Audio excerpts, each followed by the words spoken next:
Nostalgia can powerfully affect the way you enjoy media, and nothing capitalizes on nostalgia more than intentionally retro games. In most cases, it comes down to making them visually reminiscent of the past, but only to the extent of imitation.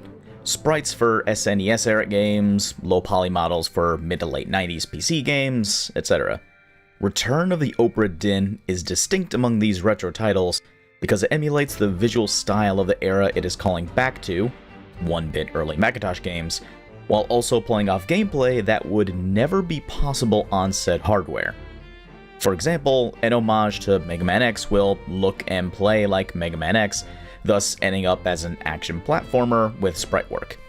That is a great way to call back to classic games, but Obra Dinn takes it a step further in a fantastic way, turning an old-school adventure title into a first-person detective game.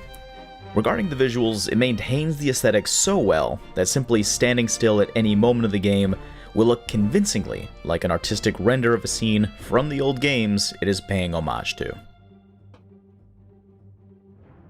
In this game, you are an investigator sent by an insurance company to determine what happened to the crew of the eponymous Obra Dinn, a ship that went missing and is mysteriously floating still in the nearby ocean.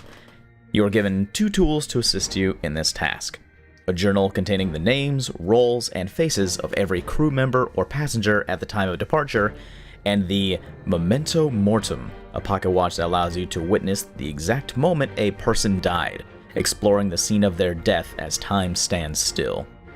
In the journal, next to each name, is a tab for their fate, where you must list your guess as to how they died. This is easier said than done because you are not told who a person is when you discover their corpse. Seeing someone get shot in the face with a cannon doesn't help you figure out their name. With Obra Dinn, the difficulty and mechanics have a few callbacks to old-school games, just like the visuals. Detective work is reminiscent of old-school text-based adventures, requiring you to take notes and keep track of information that the game doesn't directly provide. As for difficulty, the game also does not confirm your choices of a person's fate, unless you get 3 of them correct at once. This means that you can't just guess until you get it correct, at least not in a way that is time efficient considering the size of the crew and the many ways a crew member can die. Being able to replay death scenes increases the scope of the hunt for these clues severely. You can complete a scene and miss vital clues that require backtracking once you have more context. One saving grace you have against this mystery is the portrait of the crew. If a face among them is blurred out, you do not yet have enough information to objectively determine their identity. This is especially helpful in preventing you from running in circles looking for clues that aren't there. When I say running in circles looking for clues, I mean that. Obra Dinn can be particularly brutal when it comes to figuring out who a person is. Here's a short list of things that the game uses to determine identity: where they were when they died, where they stayed on the ship before they died, tattoos, accents, clothes, and specifically socks. It's fairly common for you to find a body, see plain as day how they died, cannonballs aren't known for their subtlety, then not get a clue about their identity until several scenes later when they are present for another person's death. To demonstrate, let's look at the very first death of the tutorial. This man is yelling at the captain and gets shot.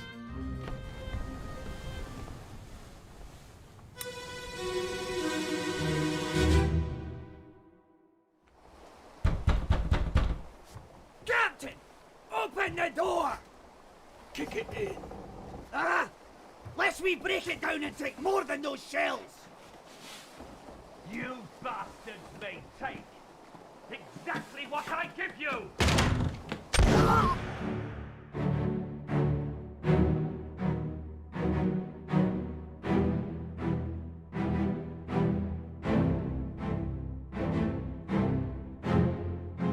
Shocking.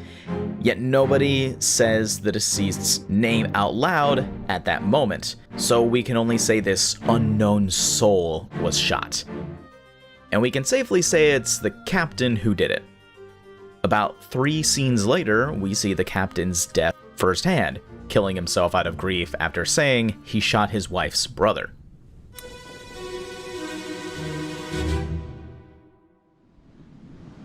Abigail, your brother, my friend, I shot him dead. I'll be with you soon, my love.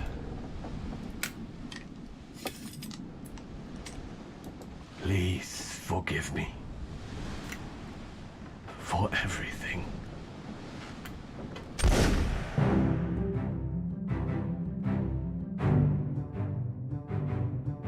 Solving his death is fairly clear now.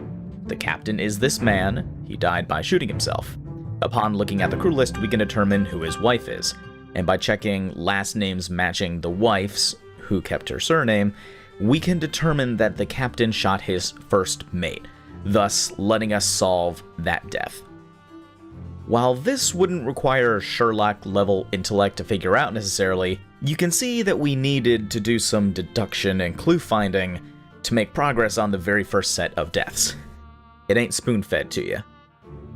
Keep in mind that if the tutorial is this involved, I'm sure you can imagine how complicated the rest of the game can get, especially towards the end. You can technically win the game without solving every death, but you do have to witness each scene at least once, and the true ending won't be revealed unless you've solved as many deaths as you can before leaving. That core philosophy of giving you every tool you need to figure out what happened without any hints is what I appreciate most about the game. To be frank, the absolutely gorgeous art direction is what drew me into this game, but even if it was just modern graphics on a ship at night, the gameplay is so engaging that I'd love it all the same. If you do play, you should never look up the answers, as playing this game with a guide the whole way is like shaking a pedometer to reach your daily step goal. Sure, you can hit the number you wanted, but do you really feel accomplished?